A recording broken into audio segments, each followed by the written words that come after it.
আসসালামু আলাইকুম, আমি মাহিন। আমি এখন স্কুল থেকে আসছি। আমি প্রতিদিন স্কুলে যাই। আমি নিজের কাজ নিজে করতে পছন্দ করি। স্কুল থেকে আসার পর আমি আমার সবগুলো বই খাতা একসাথে বের করে ফেলি। আমার কাছে সবকিছু গুছিয়ে রাখতে ভালো লাগে। আমার আম্মু আমাকে এরকমই শিখাইছে। আমি প্রতিদিন এভাবে কাজ করি। আম্মুকে অনেক কাজে সাহায্য করি এবং আমার কাজগুলো আমিই করি। এই তো কথা বলতে বলতে আমার বই খাতা বের করা শেষ।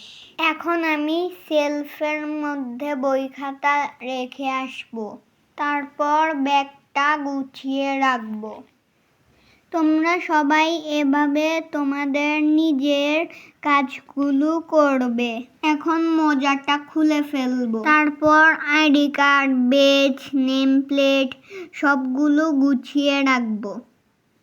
আমার মতো তোমরাও কি নিজেদের কাজ নিজেরা করতে পছন্দ করো? আমি প্রতিদিন একটা বক্সে এগুলো রাখি যাতে হারিয়ে না যায়। সকালবেলা আম্মু স্কুলে যাওয়ার সময় এগুলো খোঁজাখুঁজি করবে। আম্মুর যাতে কষ্ট না হয় এজন্য এভাবে রাখি। এখন আমি ড্রেস চেঞ্জ করে নিব।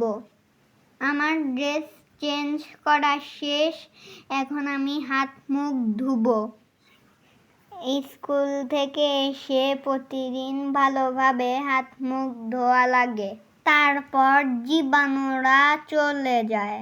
এখন আমি কি করব বলেন তো? এখন আমি ব্যালকনিতে গামছাটা রোদে দিব। ও আমি তো হাত মুখ মোছার কথা বলতে ভুলে গেছি। আমার খুব খিদা লাগছে। আম্মু আসার সময় সিঙ্গারা নিয়ে এসেছিল। সিঙ্গারা আমার অনেক পছন্দ। আমরা সবাই মিলে এখন সিঙ্গারা খাবো। আমার খুব পানির পিপাসা লাগছিল। আমি একটু করে পানি খেয়ে নিলাম। আপনাদের কাছে আমার ভিডিওটা কেমন লাগলো অবশ্যই কমেন্টে জানাবেন। সবাই আমার জন্য দোয়া করবেন। আল্লাহ হাফেজ।